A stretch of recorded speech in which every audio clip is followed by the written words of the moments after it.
Welcome back to Stream Media East 2023 in Boston, Massachusetts, and we have somebody here from the side of the argument around tea that, yeah, anyway. A tea?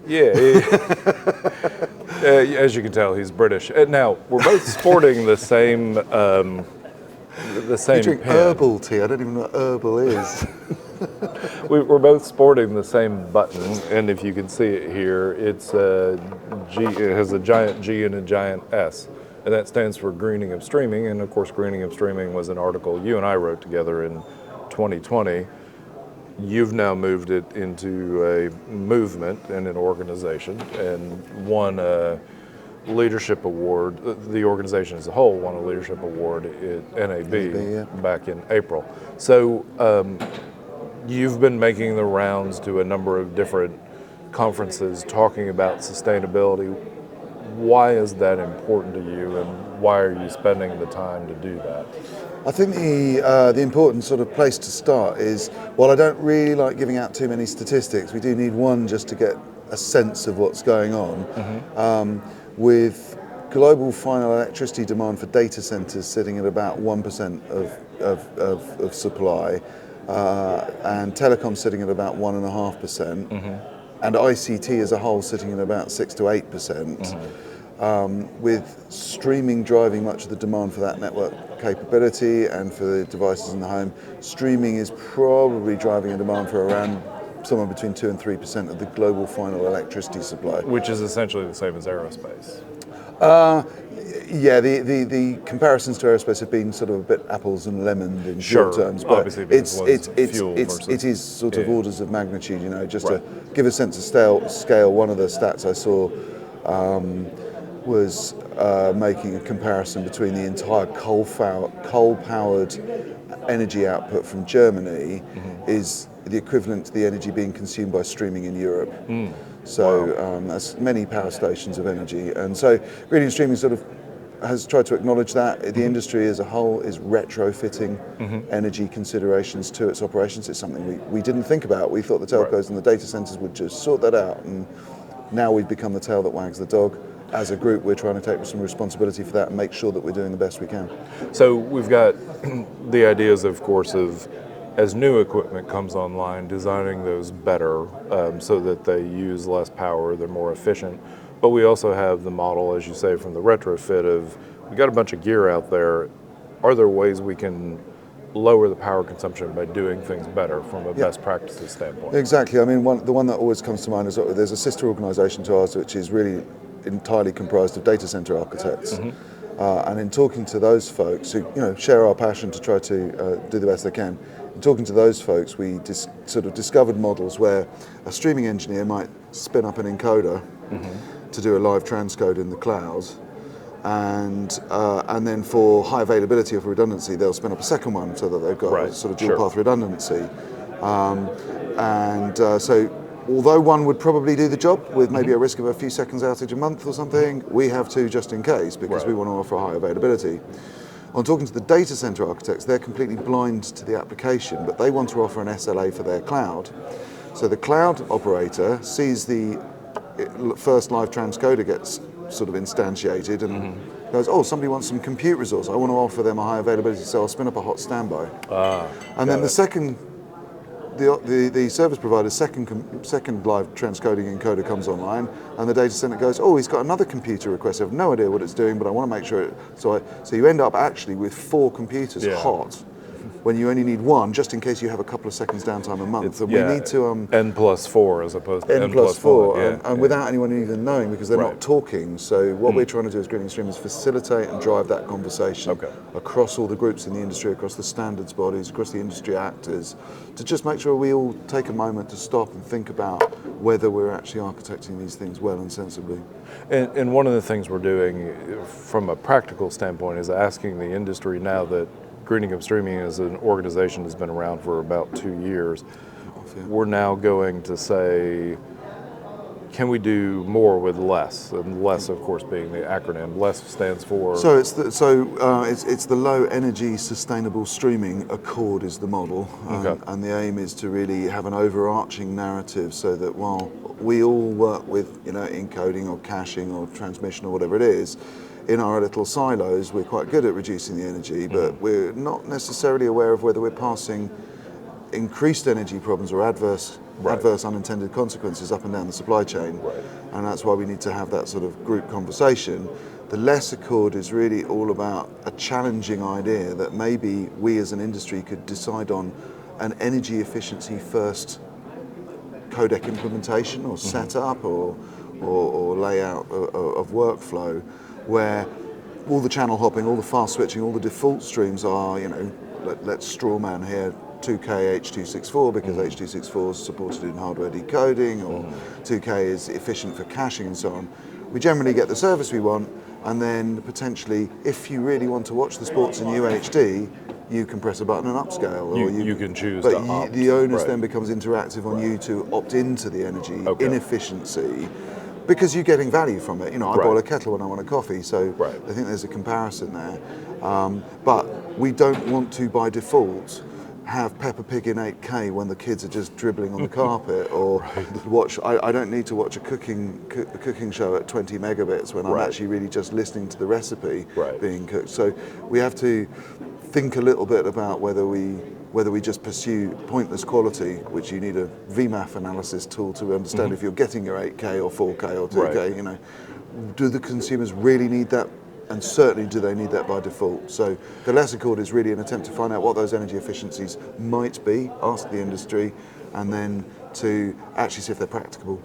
And we're not constraining less to a single idea. We're essentially saying any place along the supply chain, Absolutely. whether it's the acquisition piece, whether it's the post-production piece, whether it's the delivery, staging, delivery, etc. Exactly. We're really looking for ideas across all of that. That's right. So we're getting lots of input from codec vendors because obviously it's a high compute, very volatile environment.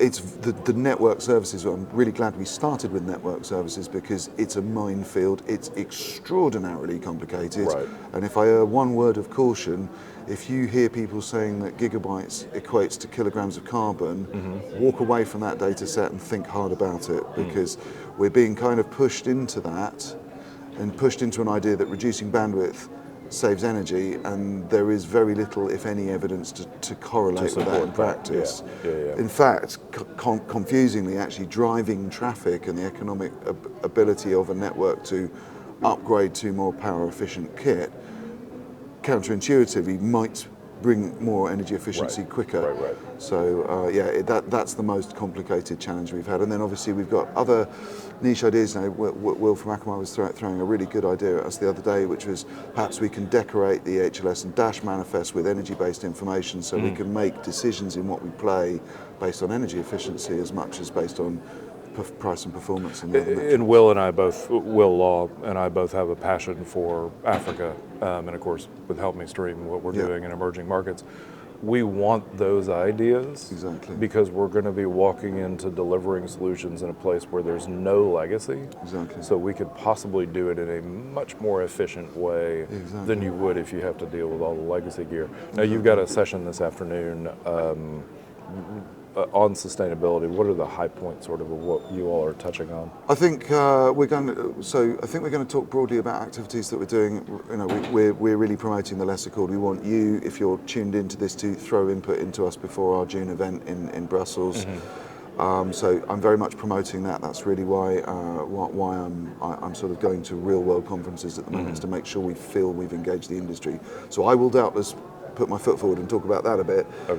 I know that I'm expecting Mike from Akamai and I to talk quite a lot about big data challenges and about how you actually measure things and what they actually mean, and the complexity of oversimplifying things and so on. So I think that'll come in, and then Jan from Atom's on the panel as well, and they're very, very active with greening and streaming, and they have a lot of very practical things that they've been doing and groups that they've been working with doing various tests. So I'm expecting Jan to have some quite good insights, especially along the sort of encoding and transcoding pathway. And we've had other greening and streaming members here as well. Sergio, of course, Sergio has from done, mainstreaming's here, done some presentations. So do you feel like the organization is at a good stage for growth at this point? Really strongly, I've had a message this morning that I think we're going to get our second public cloud join. About half an hour ago, I had an email saying they think they've got the budget. It's been complicated, not because they lack will to join.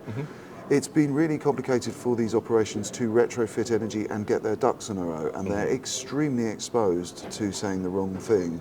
So they're very cautious. They wanted to get their own house in order and feel like they knew where they were coming from.